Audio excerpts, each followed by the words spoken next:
Well, thank you. Hello. Wow, you came. Thank you. They showed up.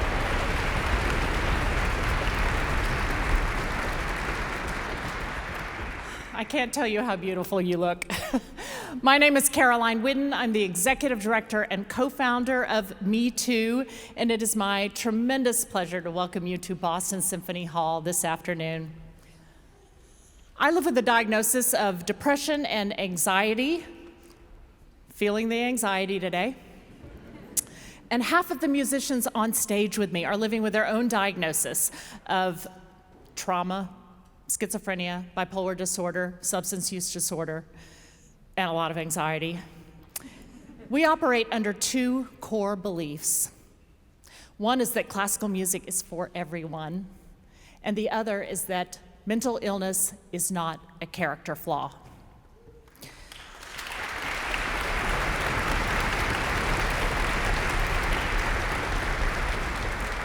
We make music in a stigma-free zone.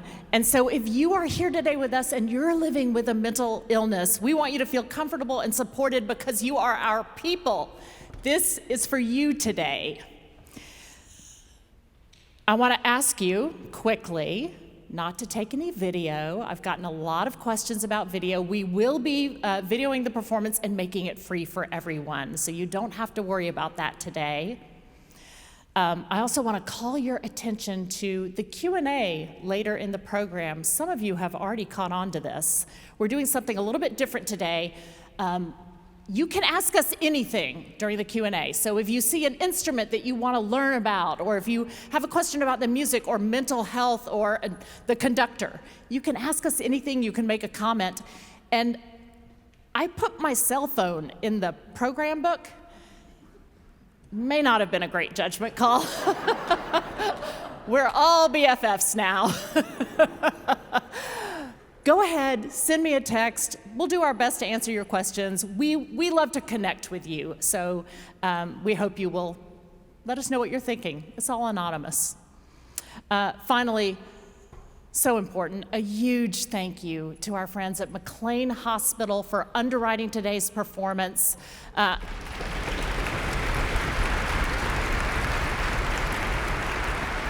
McLean is sponsoring today, and I think many would say on stage that they are our personal sponsors in some ways. We also want to thank the Massachusetts Department of Mental Health and the Massachusetts Association for Mental Health for their generous underwriting too. Thank you all for being here, and we're going to get things underway.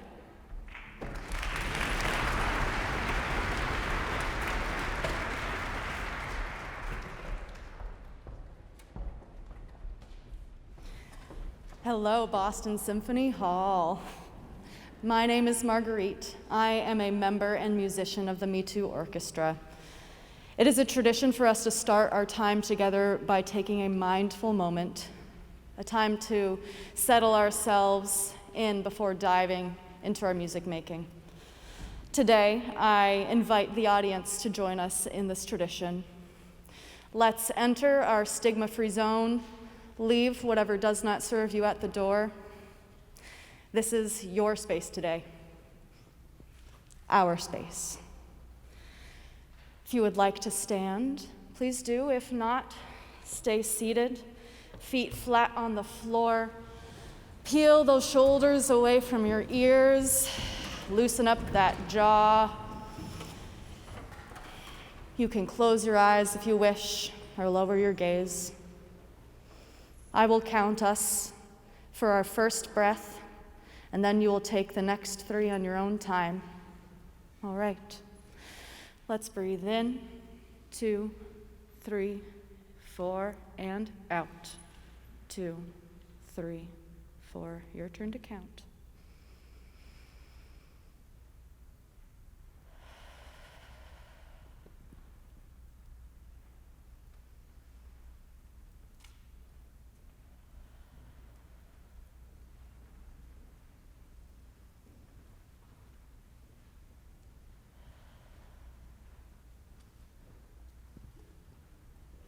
Thank you. Enjoy the music.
Hi, I'm Annie Kopic.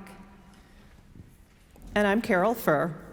We both play French horn, and 10 years ago in Burlington, Vermont, we were both at the very first rehearsal of Me2.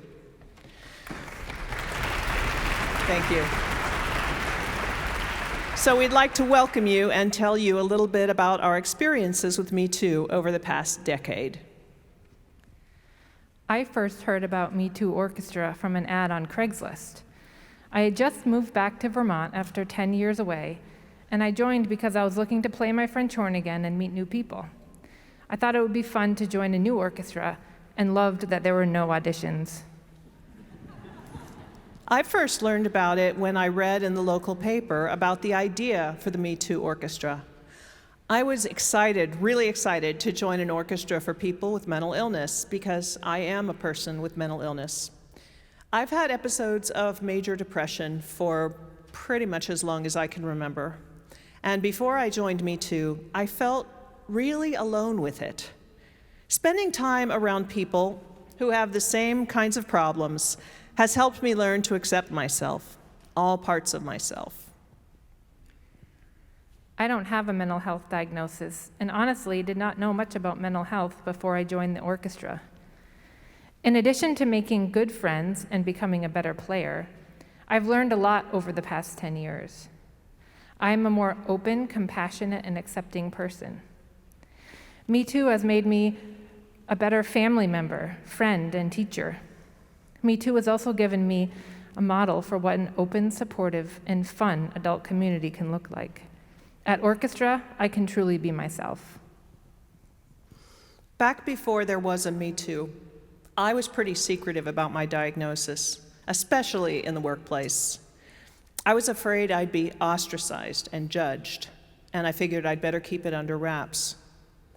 But what I've learned is that I can be so much more myself and feel so much safer when I'm not trying to hide a secret. As I learned to share more about myself here at Me2, I was able to take that openness into the rest of my life. And now, I'm completely out of that closet.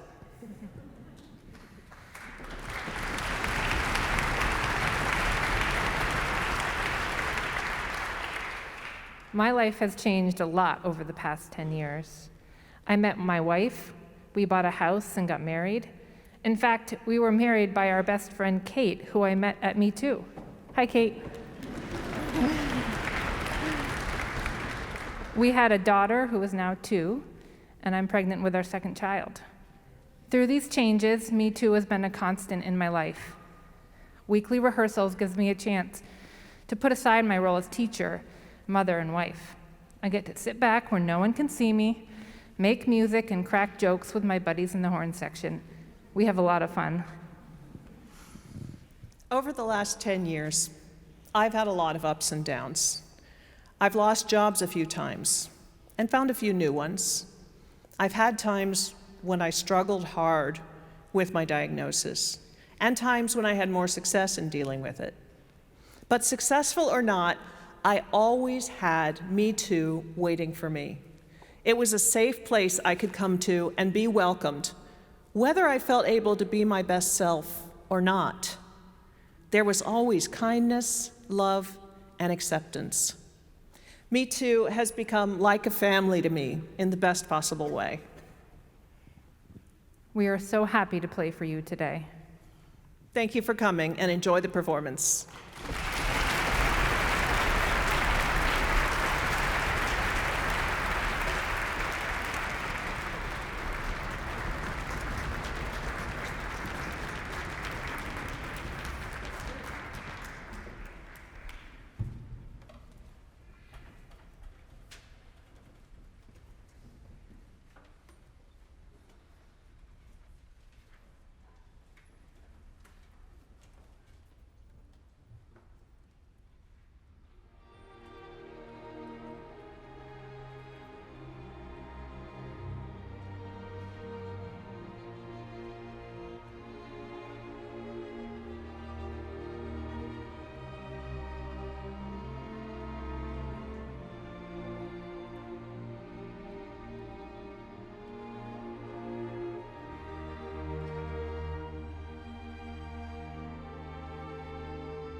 My name is Josh Santana. I play with the second violin section here at Me2 Boston.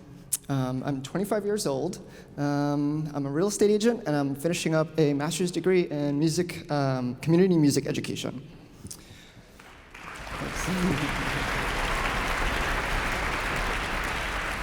In addition to all that, I'm also an intern.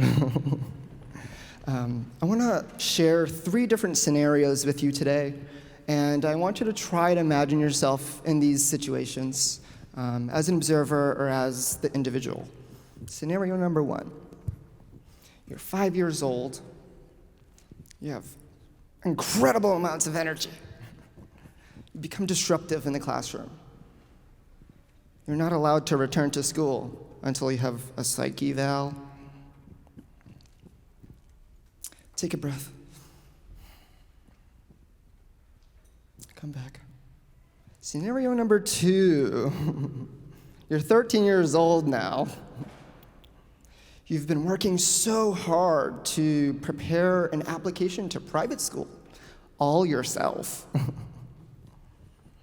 You know you have all these talents, and when the time comes to apply, immediately you're not able to because of financial concerns. You become depressed. You sleep through class because you don't want to experience that sense of failure again. You don't want to get up in the morning. You decide that it's so hard to deal with, you might hurt yourself. Take another deep breath.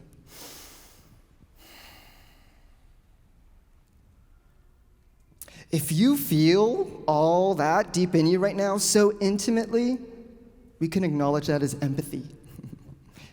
And Me Too, I like to call that a Me Too moment.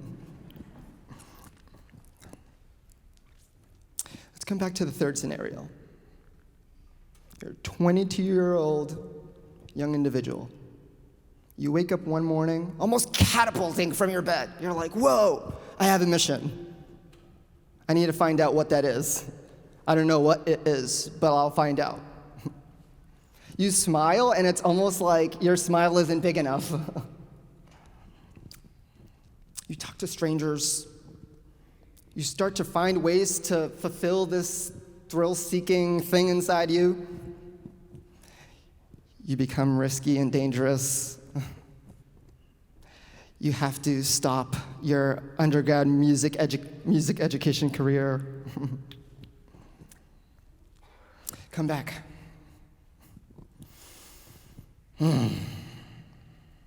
Those are all experiences that resemble someone with type 1 bipolar disorder.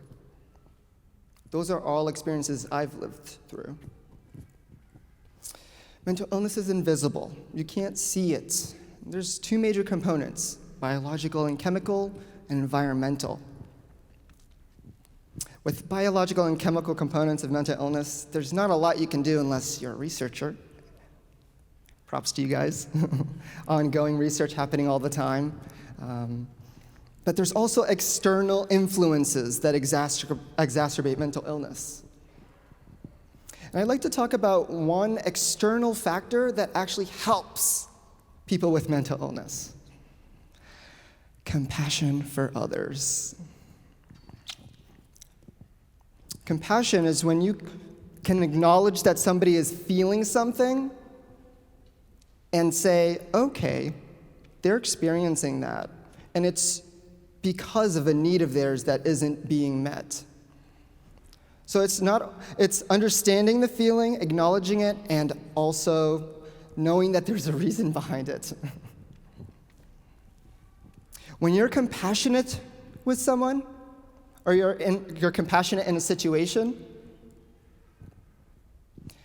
you leave all judgments aside. Judging as humans is natural for survival, right? Nod your heads. Yeah, it's natural. But when you're trying to approach something in a compassionate way, that judgment is set aside. In other words, you erase the stigma. It's the first step before you're able to be compassionate. I want to leave you with this idea in mind. I want you to explore in your lives how you can erase stigma. That is natural. We're all flawed. We all experience judgments. Erase stigma so you could become more compassionate with other people.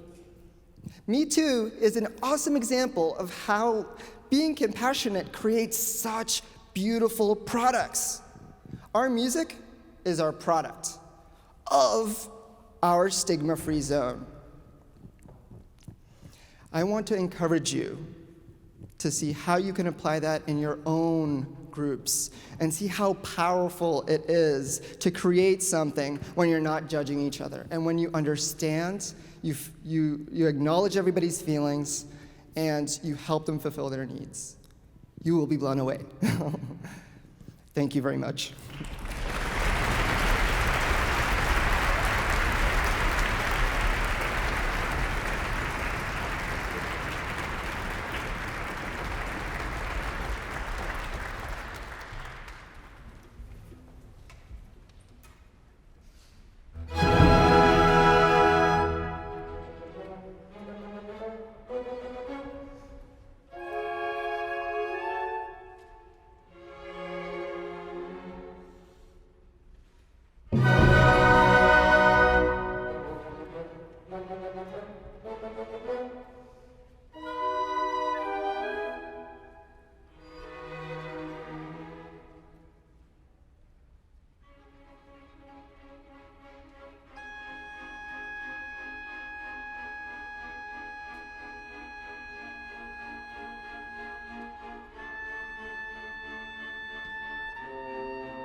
Thank you so much, Milad, for that amazing piece, Freedom. Our whole orchestra really loves playing it.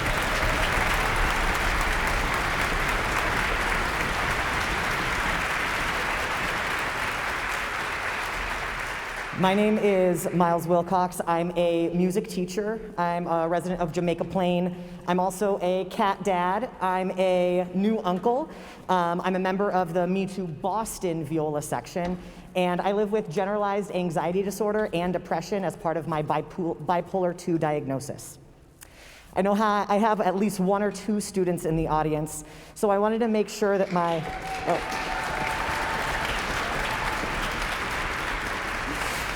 So I wanted to make sure that my testimony was accessible to them. Some people might say that mental health is a grown-up topic, but I started getting bullied in elementary school, and that certainly started affecting my mental health back then. By the time I got to middle school, I was showing symptoms of depression, though I didn't know what that was. I had never been given the vocabulary to tell people what I was experiencing. I thought there was something wrong with me, and other people thought I was lazy, or disrespectful, or I didn't care, or I wasn't grateful for what I had. When I was in middle school and I stopped practicing my primary instrument, the cello, that's exactly what my parents thought and expressed to me. To them, it was clearly a lack of willpower, something I had complete control over, that I should just snap out of. Because of course that didn't happen, it was decided that I should quit taking cello lessons.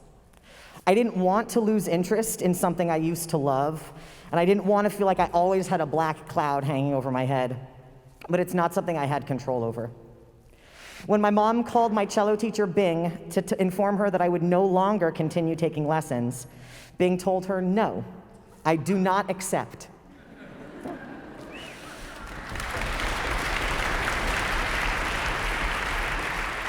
There's really no way for me to express my gratitude for her being exactly what I needed in that moment, which was someone to not give up on me just because I had given up on myself. It was because of her that I didn't stop playing the cello and that I'm still playing and teaching music today.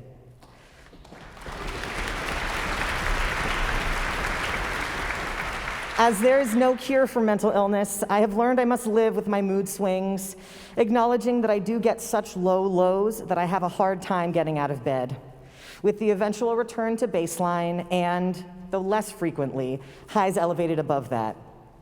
I've tried lots of different medications. I have had several outpatient and inpatient hospitalizations over the years, but now in my life, I'm at a point where my depression is being managed.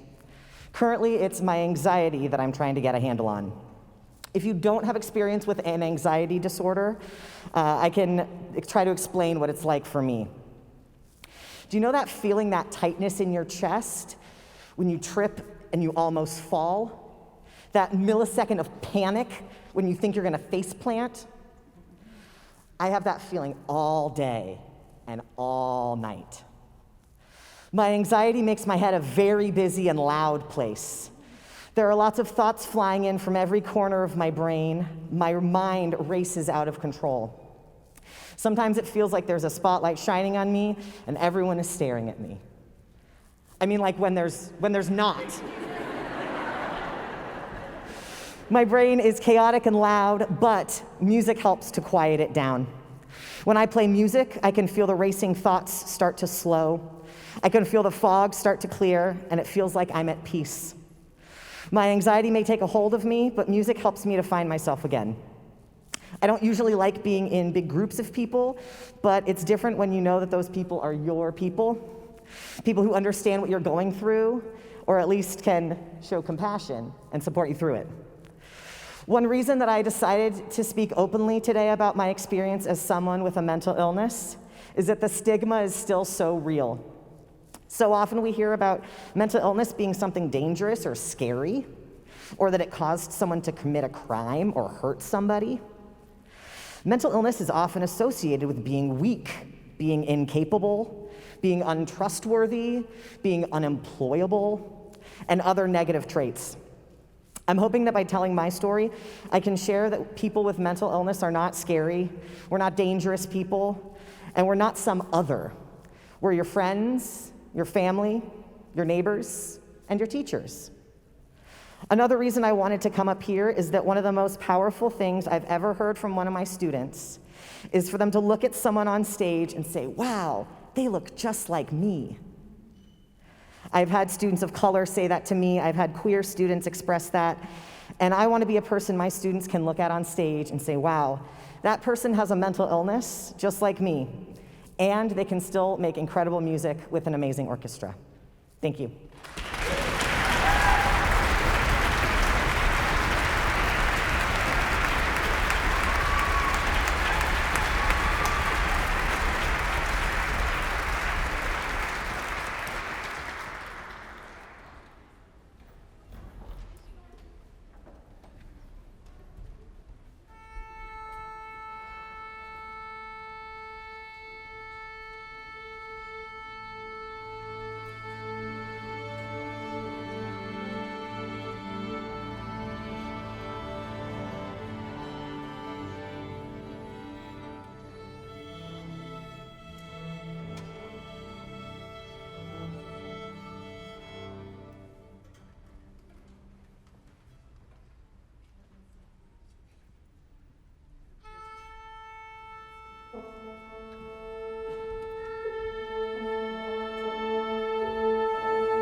Don't clap for me now. You're a cheeky group of people.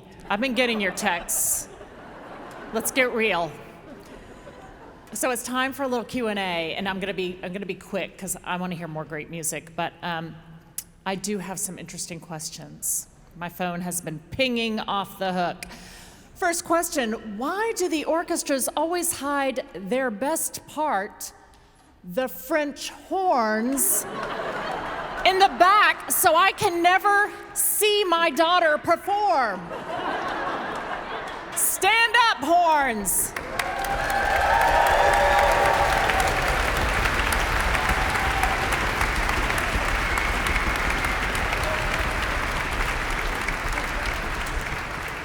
I'm a horn player too, so I can't disagree with that. I'm going to ask for a little help if somebody has a thought on this. What is it like to perform in such an enormous space like this? Is the sound different? Do you have to...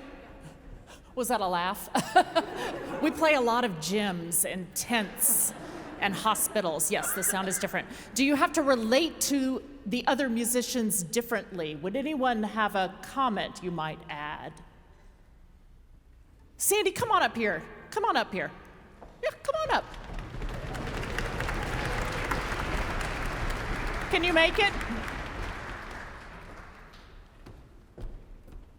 It's a big space. Hi. Hey there. Hello. So it's very different than what we're used to playing. I hadn't played a hall in a very, very long time because I, didn't really do much music for a while, and then joined Me2. And what we usually play we play the Engagement Center, which is a tent. We've played Bridgewater State Hospital, which was a gymnasium. We've played a whole bunch of different mental health places where pretty much none of them are a hall. And then every so often we'd play like a college or something, which is a lecture hall, which is not set up for music acoustics. It's a little bit better, just a little bit.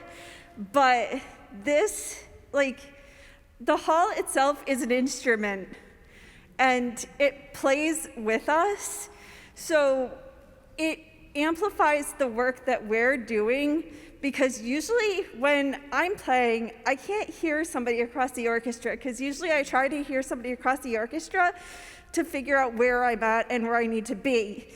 And usually in a gym, it swallows that up. So I feel like I'm in my own little island, but here I feel like I hear everyone else. And then also in playing the piccolo, I get to play with the acoustics here, and I haven't had a place in a very long time where I could really play the acoustics. The last time where I could really play the acoustics was at University of Maine for band camp, where I get to play band camp. I play flute and big, yeah. But I get to play in the Minsky Recital Hall, and that's the only hall where I've ever been able to play in a place that is such wonderfully set up as this. Thank you, Sandy. Thank you. Yes, I believe we have Beethoven over us instead of a basketball hoop, which is different for us. Mr. Miles, I'm going to ask you to stand, and Nurse Gretchen, if you would stand. Apparently, Ward School in Newton is here. Where is the Ward School group? Are you all over? Oh, you're all over the place. Look how cute you are. Thank you for coming.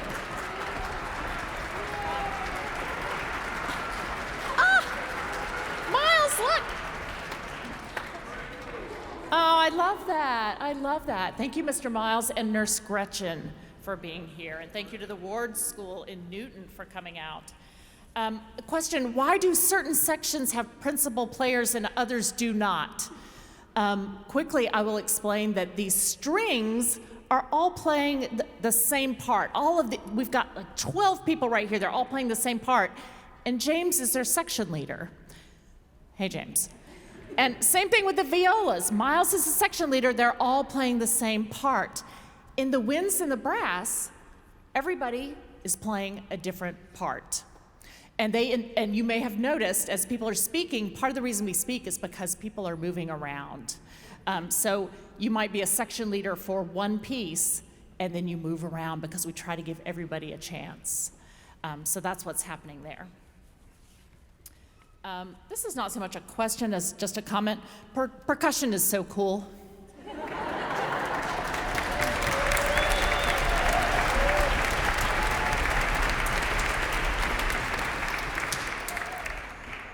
Finally, I'm going to end with Chelsea, who is 10 years old. And Chelsea is a beginning cellist. She just started playing cello. Do we have any tips for a beginning cellist? What's that? Practice. Sorry, Chelsea, that wasn't fun.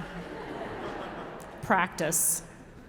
We got so many questions. Thank you so much, and I promise that I will take a moment in the next 24 hours to try to text back to all of you, my new friends now.